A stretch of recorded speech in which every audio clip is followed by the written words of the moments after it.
Hello students, welcome back. So students, today we are solving paper, it's Cambridge IGCSE Physics paper 3 theory core 1. So that's May June 2023, it's paper 32. So let's start solving. So see, the first question is, a student measures the diameter of some identical steel ball. Figure 1.1 shows the arrangement she uses. Okay, so that's a ruler, or you can say it's a scale. These are the steel balls, and you see they have marked also. This is A, this is the position B. So A part is using the ruler in figure 1.1. Determine the distance AB on figure 1.1. Okay, the distance AB. So see, AB is, so see, this is the ruler. So this is 1, and each point represents point 1. As you can see, this is the fifth point. 1, 2, 3, 4, 5. This is the fifth point.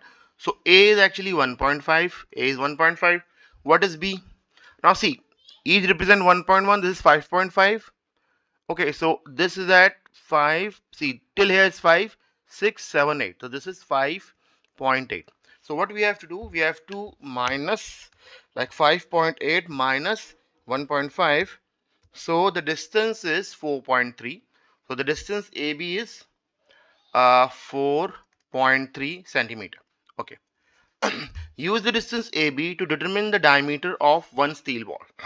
Okay, now see, the total distance is 4.3 centimeter.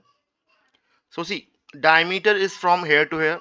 Okay, as you can see, the diameter is from here to here. So it's simple. How many steel balls are there? 1, 2, 3, 4, 5, 6, 7, 8. So there are 8 steel balls, and the total distance is 4.3 centimeter. So what you will do? 4.3 divided by 8. So what is 4.3 divided by 8? This will be 0.375. So we will round it off. You can write 0.54 centimeter also. Okay, so the diameter of one steel ball is 0.54 centimeter. Now B part, the mass of some steel balls is 54 gram. Okay, and the total volume, so see, they are taking the total volume of the steel balls is 6.9 centimeter cube. Calculate the density of the steel. So basically, see, we have to use the overall, like, not for the one, we have to use for all of them, and we have to find the density of the steel. So simple density, what is a formula for density? Density, we know that density is mass by volume, Okay, so what is the mass? The total mass is 54 grams. 54 grams. And the volume of the steel is 6.9 centimeter cube. So if you do 54 divided by 6.9, this will be 7.28 something. So we can round it off to 7.8 gram per centimeter cube. The density of steel is 7.8 grams per centimeter cube. That's done. Okay, now on question 2. Figure 2.1 shows the speed time graph for a cyclist. Now you can see the speed time graph. Okay. In figure 2.1, the section ST, TW, WX, XY, and YZ indicates the stage of cyclist journey. Okay, so you can see ST, TW, WX, XY, and YZ. Okay, state one section which shows that the cyclist moving with a constant speed. So see, a constant speed, basically there are two sections, the ST, ST or WX. As you can see, the speed is constant. Over here is 8 and over here is 12. So we can use any of them.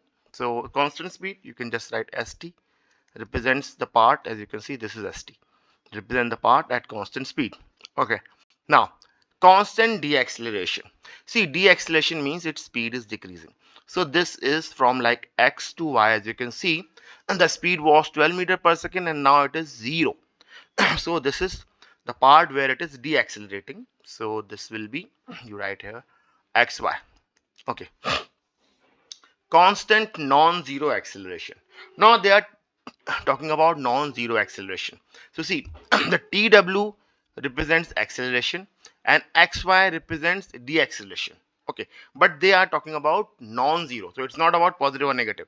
The non-zero acceleration, either you can write TW, or even if you write XY, that will be correct. So I'm writing over here TW represents non-zero acceleration. Now Calculate the distance traveled by the cyclist in section ST. Okay, so what is ST? You see ST. Okay, so we know that what is the speed? The speed over here is 8 meter per second, as you can see, 8 meter per second. And what is the time taken? See, from here to here, that's 10, and number of division is also 10. So one division represents 1. So you can see this is 10. So this is 1, 2, 3. So this is 13 seconds. So the overall speed is 8 meter per second for 13 seconds. Now what is the formula for distance? We know that distance that equals speed into time. That's the formula. So what's the speed? As we know, is 8 meter per second.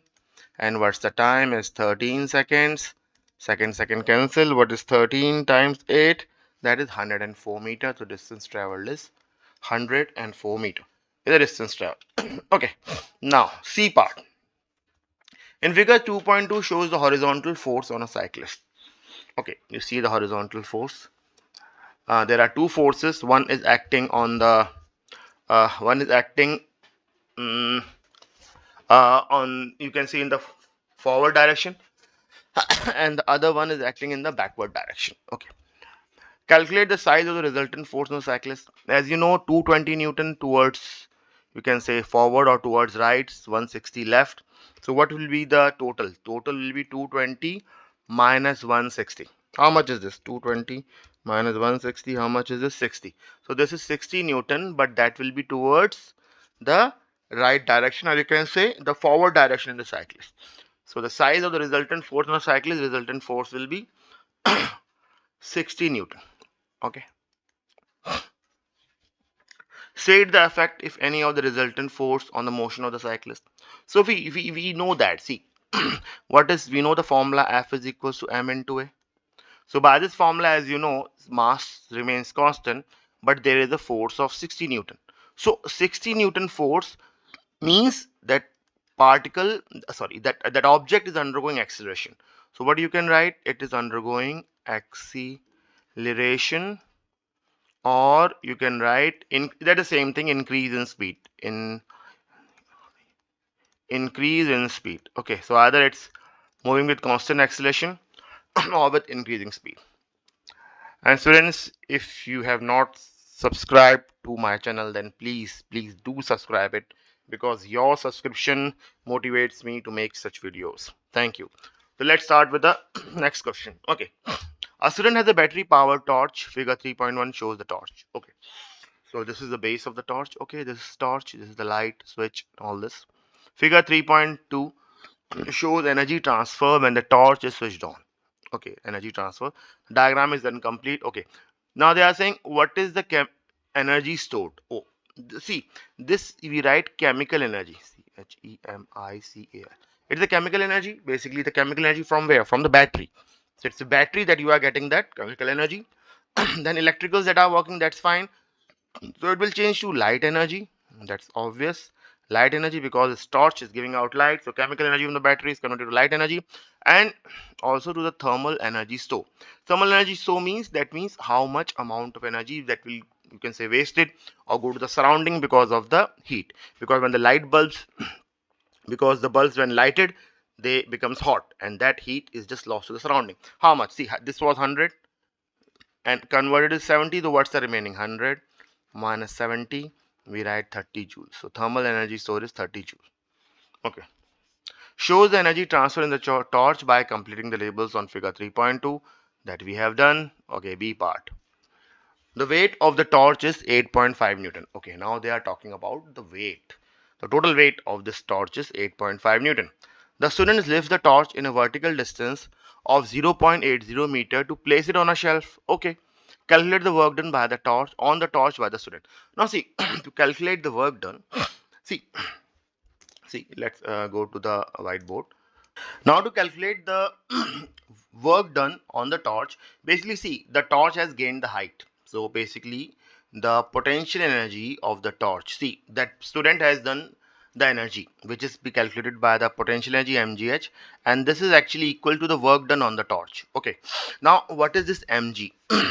This is, right, the work done, sorry for this, work done by the torch. And see, what is this mg? This mg is the weight of the torch. Mg, you know, W weight is equals to mg, which is 8.5 Newton. Okay, and what was the height? See, the height through which the torch was raised to a vertical distance of 0.80 meter. So now see, if you do 0. Into 0.80, so this is 8.5 into 0.80 is 6.8, so this will be 6.8 joules. So that you can say it is the potential energy gained by the torch of 6.8 joule. Calculate the work done on the torch by the student. That will be 6.8 joule. Okay, oh no, so joule is already over there. Just have to write 6.8. Okay. The student places the torch, the C part, the student places the torch on its base on a shelf. Okay, so like on the base, so this torch is being kept on the base, so you can see the base of the torch. So basically it is standing on the base. The area of the base of the torch is 44 centimeter square. The weight of the torch is 8.5 Newton. Calculate the pressure on the shelf due to the torch. We know that the formula for pressure is what? Pressure is force upon area. Now what is the force? The force is because of the weight of the torch, which is 8.5. So this force is 8.5. And what's the area is 44. So Newton per centimeter square, that's already given. So 8.5 divided by 44 is how much? Is 0.19318. So rounding it off to this will be 0.19. So the pressure on the shelf will be 0.19 Newton per centimeter square. Okay. Now, a student, sorry. A student has a block of solid metal at room temperature. Okay. Describe the arrangement, separation and motion of the particles in the solid metal. So first of all, arrangement. Okay. So first of all, what you will write, the particles are fixed, are arranged in a regular pattern. So for first point is particles are fixed. They are fixed and arranged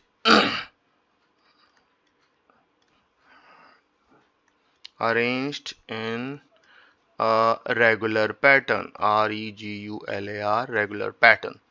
Okay, so they are arranged in a regular pattern, and and for the separation, particles are very close to each other. Particles are very close to each other. If you compare with solid or gases, the particles are very close to each other. You can write compared to sorry, liquid and gases, compared to liquid and gases. Okay, and now the motion of the particles, the particles cannot move, they just vibrate. They cannot move, they just vibrate. They just vibrate about their mean position, about their mean position only, mean position. Okay, so that's the answer. Okay. A student, now part 2. The student cools the block of metal in a freezer. Okay, state the effect, if any, on cooling on the kinetic energy of the particles in the block of the metal. We all know that when we cool it, so the you know, the particles, they starts to move with a lesser speed, so their kinetic energy will decrease. Kinetic energy will decrease. Okay. B, part 1. State the name of the temperature at which the particle have the least kinetic energy. See, we know that it's absolute zero. The temperature is called, sorry, absolute zero temperature, or that is also called 0 Kelvin. Actually, this is 0 Kelvin. Second part, state the value of temperature at which the particles have The least kinetic energy include the unit. Okay, so least kinetic energy is basically that's absolute zero only. So it's minus 273 degrees Celsius, or you can write 0 Kelvin. You know that Kelvin is 0 Kelvin is the absolute zero. Okay, C part. The metal blocks emits thermal radiation from its surface. Okay, state two features of a surface that is a good emitter of thermal radiation. See, two features is basically it should be dark, or you can write black surface. It should have a black surface. Okay. Second part. uh, Second part, either it should have a rough surface. Rough surface. So if it will have a rough surface, that will be a good emitter of thermal radiation. Okay. Fifth one. An observer stands at P and look into a rock quarry. Okay, this is the rock quarry. A small explosion takes place at X in the quarry. Okay, this is the point of explosion. Figure 5.1 shows the situation. Okay, the observer first hears the sound from the explosion 1.8 second after the explosion occurs. Okay, the speed of sound is 340 meter per second. Calculate the first part. Calculate the distance xp from the explosion at X to the observer at P. Now see, we know that actually this is the distance from P to X. As you can see, this is the distance. So this much the sound has to travel. So it is given that it has a speed of 340 meter per second and the time it took is 1.8 second. So what is the distance? Distance is, we know that distance is speed into time. So that is, what is the speed? 340 meter per second into 1.8. What's that? 340. Just do it on the calculator. 340 into 1.8 is how much? 612 meter. So the distance xp is actually 612 meter. Okay, distance is speed into time. The observer then hears a quieter sound from the explosion. Okay, suggest how the quieter sound waves reach the observer. See, there was an explosion. As you can say, it's a very large area, rock quarry. So this might be an echo. Okay, the echo means the sound reflecting from the rocks. Either it would have been reflected from this YZ, or from the bottom, or from the rock quarry. So it's basically the echo. So suggest how the quieter sound waves reach the observer. So it's basically by the echo of sound, is the reflection of sound. Okay, so you can write sound reflection from rock, from the rocks. That could be uh, YZ. You see YZ. So YZ. Okay, or from the bottom. You can say rock. What is this? Rock from here. Rock quarry. QUARRY. QUARRY. Rock quarry, or you can say the bottom. So the sound must have reflected from these surfaces. Okay. B part. Before the explosion, a warning siren produces a sound. The wavelength of the sound is, so they have given you wavelength 0.28 meter, and the speed of the sound is this. See, wavelength is represented as lambda. You see, this is lambda, 0.28 meter, and they have given you the speed of the sound. Speed of the sound is 340 meter per second. Calculate the frequency. You have to calculate that frequency f. Okay, so we know the formula. See, you should memorize this formula. This is also known as the speed. The formula is speed is wavelength into frequency. Okay, so using this formula, speed is wavelength into frequency. What is the speed? 340. What's the wavelength? 0.28 into frequency. So what will be frequency? 340 divided by 0.24. 0.24 will be the frequency. So let's do it on the calculator. 340 divided by 0.24 is how much? It's giving out no, not 0.24. I think I have written it wrong. 0.28. Sorry, 0.28. 0.28. So this is coming out to be 1214.28. So rounding it off, you see the answer is coming out to be 1214.28 hertz, or the frequency. Just, or you can write this as per second also, either hertz or per second. This is s to the power minus 1. So rounding it off, you can use 1200 hertz. That's fine. Okay. Sixth question. Figure 6.1 shows light waves passing from air to glass block. So this is air, this is the rarer medium, glass denser medium. These are the wave fronts. As you can see at the horizon, this bends, the light bends. Okay, state the name of the process shown in figure 6.1 as the wavefront enters the glass block.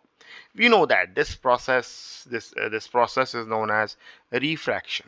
Refraction, F-R-A-C-T-I. So this is a fraction by which the line bends at the horizon. Okay, as it travels from one transparent medium to the other. Okay, state two changes in the light waves as it passes from air to glass. So see, what changes is the speed. Actually, it is because the reason is of bending is because the light has different speed in different medium.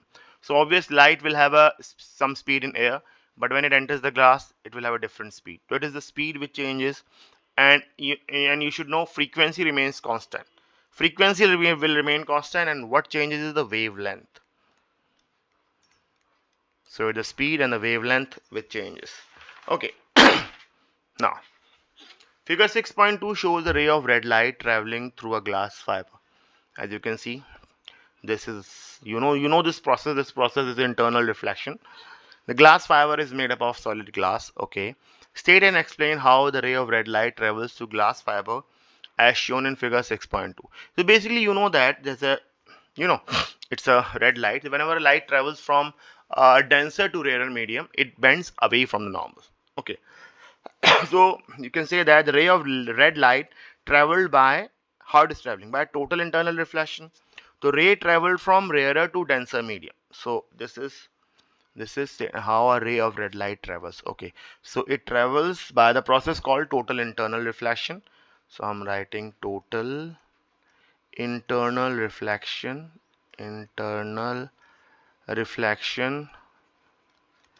Okay, so what happened is that the ray travel from, actually this ray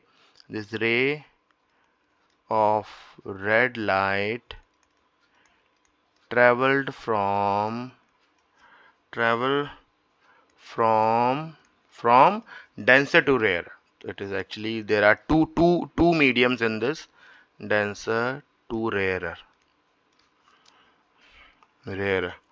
Okay, and during that it bends away from the normal, away from normal, because of which the internal reflection takes place, and you can write the incident angle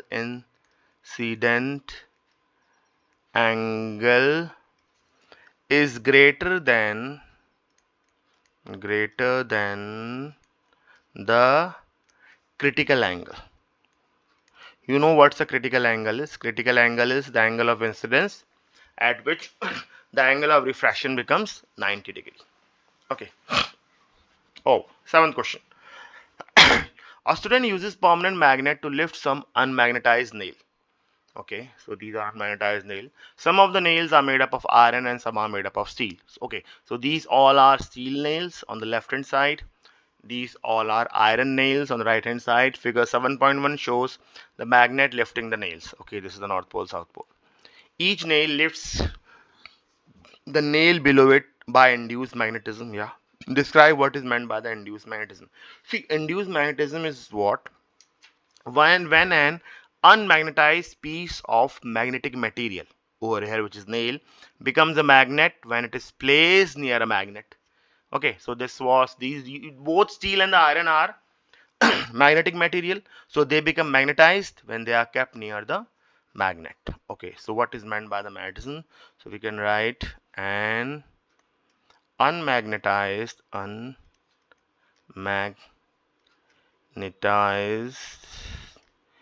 piece of magnetic material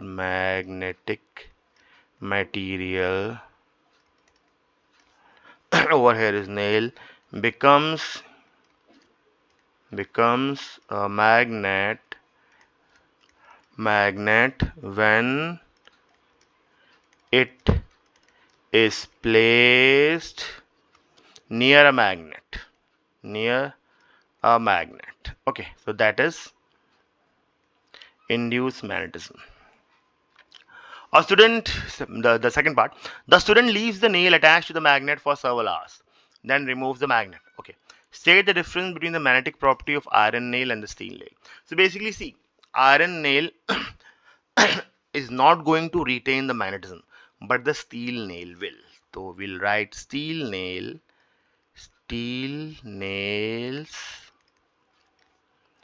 retain magnetism. That means the steel nail will show magnetism even after the magnet is removed, whereas iron nail won't. A iron nail will lose the magnetism as soon as the magnet is removed, whereas iron nail will not retain the magnetism.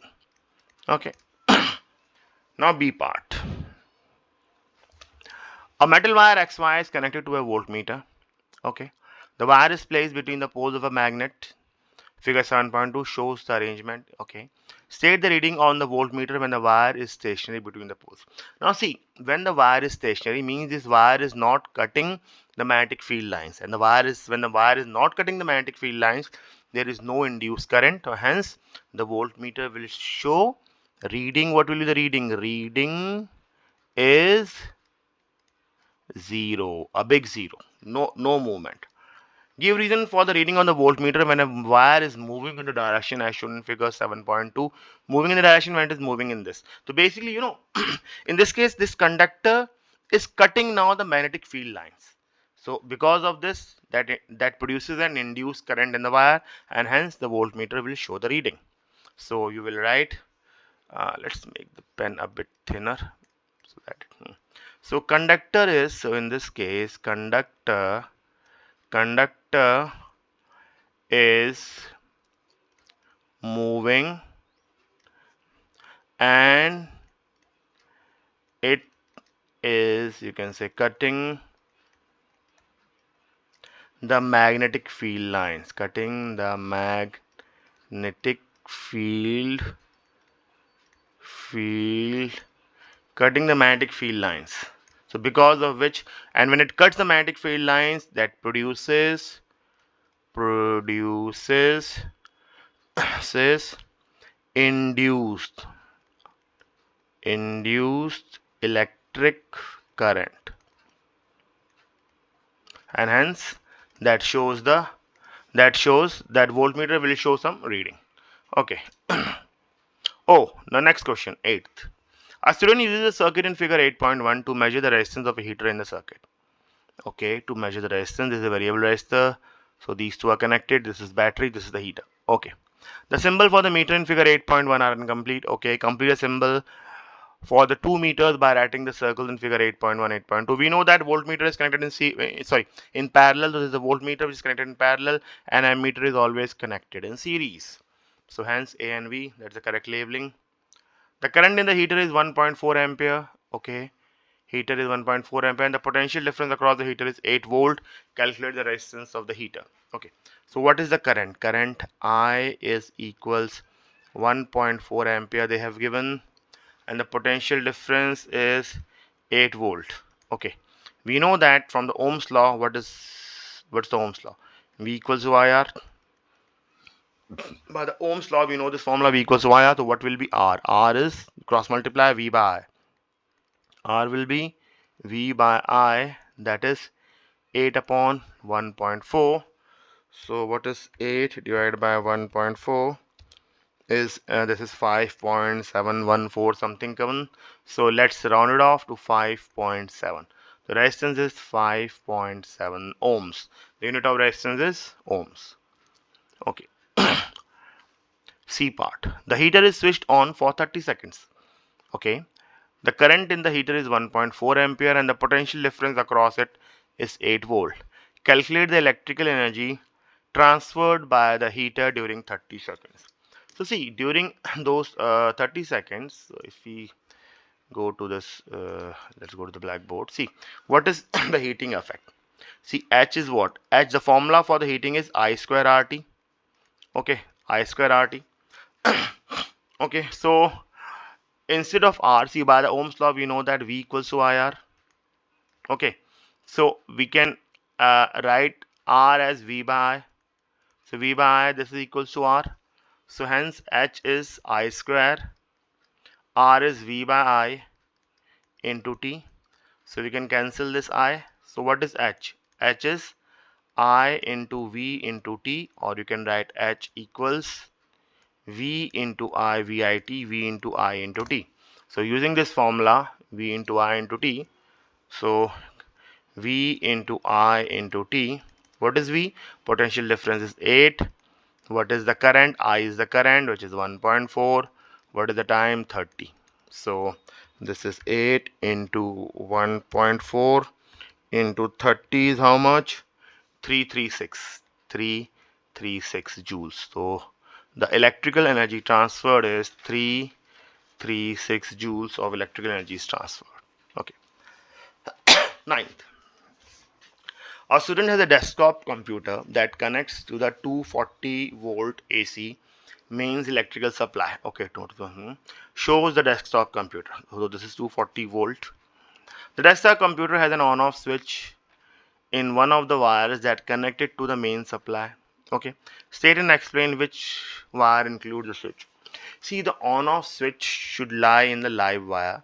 So this on-off switch should be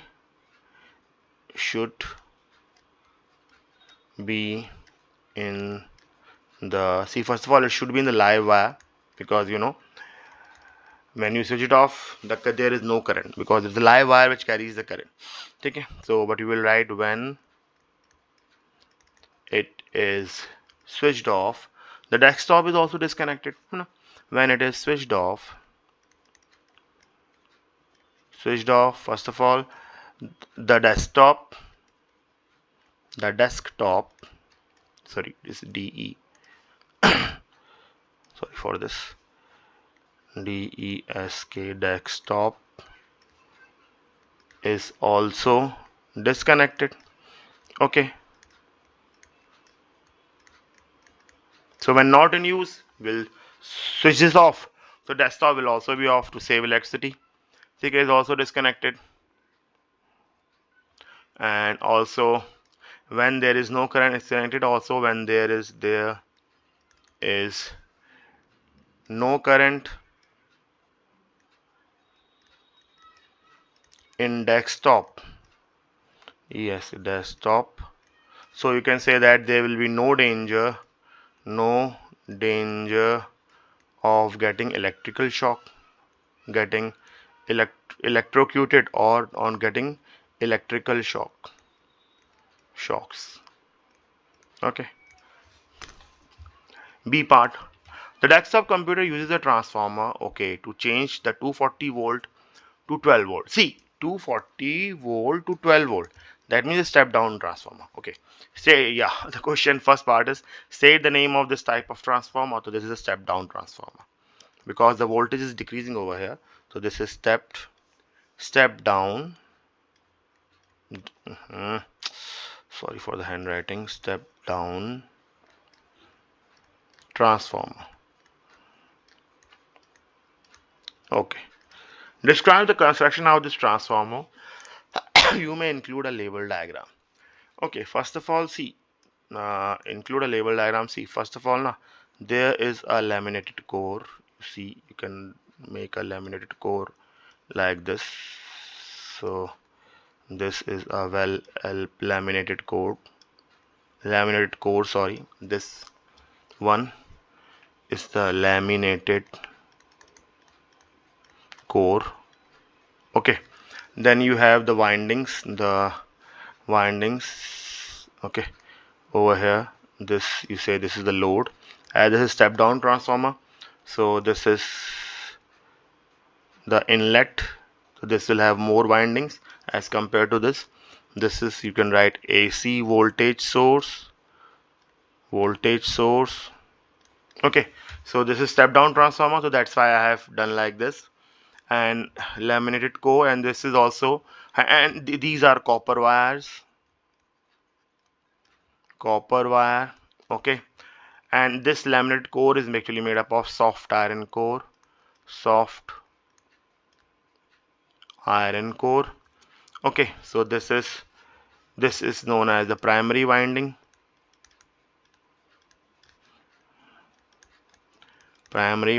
and this is the secondary winding. Hmm. And if you want to calculate the ratio, we know that Vp primary by Vs secondary is how much. The primary voltage is 240 and it is converting to 12. So 240 by 12 is how much? This goes 20 times 20. So 20 is to 1 ratio is the voltage. So that's why the ratio of the binding means Np represents the number of binding is to Ns will be 20 is to 1. That means if there are 20 like windings over here, so then it will have one winding. That's the complete diagram of a step down transformer. Okay, 10th one.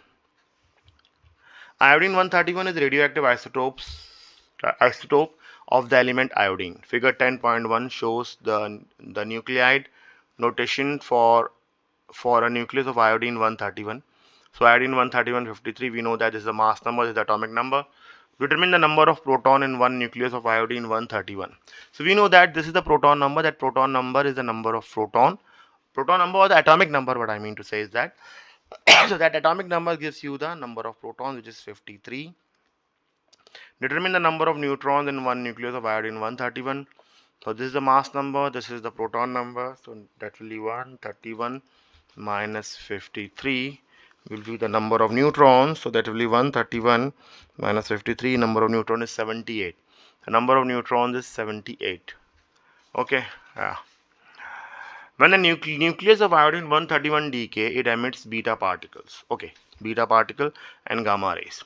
State the nature of beta particle and gamma rays. See, first of all, beta particles are what? Beta particles are electrons. Okay, these are electrons which are negatively charged. Negatively charged. So beta particle is just, the symbol for this is beta 0 minus 1. It has 0 mass and minus 1 charge. Beta particle is electron. Gamma ray is actually electromagnetic wave. This is electromagnetic wave. This is an electromagnetic waves which has no mass and no charge. So this is no charge and no mass. So gamma we write 0 0. This is no charge and no mass. Okay. A sample contained 1.6 milligram of iodine 131. The half-life of iodine 131 is 8 days. Okay. Calculate the mass of 131 remaining in the sample after 24 days. Okay, so we know that half-life is 8 days. If we start from 0, so 0 to 8 is one half-life, 8 to 16 is second half-life, and 16 to 24 we have 3 half-life. Or you can calculate by just doing 24 by 8, which gives you 3. So 3 half-lives. Okay, half-life means the time it becomes half of itself.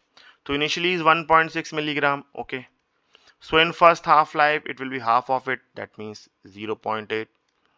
In second half, this is the first half-life. Second half-life it will be 0.4, and in third half-life this will be 0.2. What remains is 0.2 milligram. Okay, now question 11. Figure 1.11 shows the sun and the 4 innermost planets A, B, C, D of solar system. Okay, we know that innermost planet. In table 1.1, write the names of innermost planet. One is done for you. So second planet is Venus. We know that first is Mercury, then Venus. Planet C is our planet Earth, and D is Mars. Okay. Describe how the 4 innermost planets of solar system were formed. See, initially, the formation of inner planets is believed to have occurred through a process known as accretion within the proplanetary disk of dust and gas surrounding the young sun.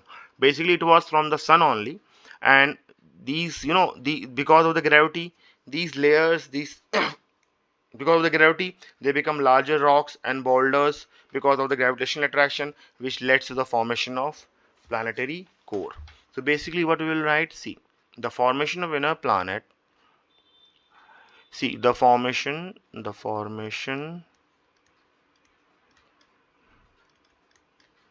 of innermost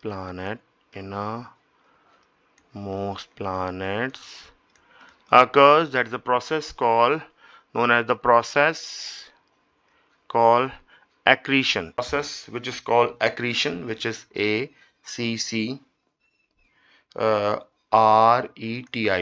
So that means this is actually the growth or increase, accretion within within the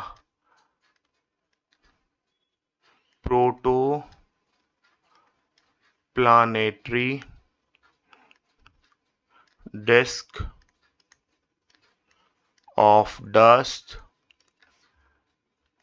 and gas surrounding oh surrounding oh my god, uh, just a second, it's hanging, my system is hanging.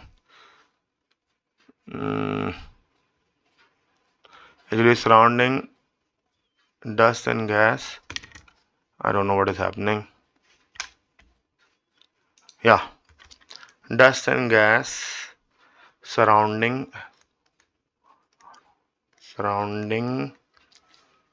the young sun, when the sun was young, so initial days of sun. Okay, so that forming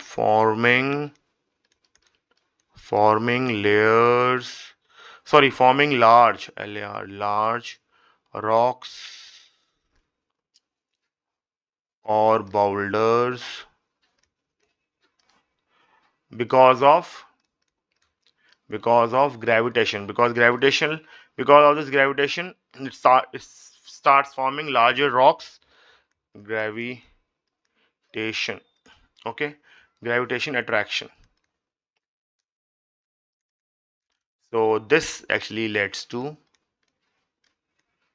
formation of planetary core. Okay, so that's it. So I think we have finished the paper. So student, that's the paper, and I wish you enjoyed the solution of it. And please, if you liked it, do like, share, and subscribe with your friends. And we will soon meet with other more papers of physics, even chemistry and maths also. So till then, goodbye.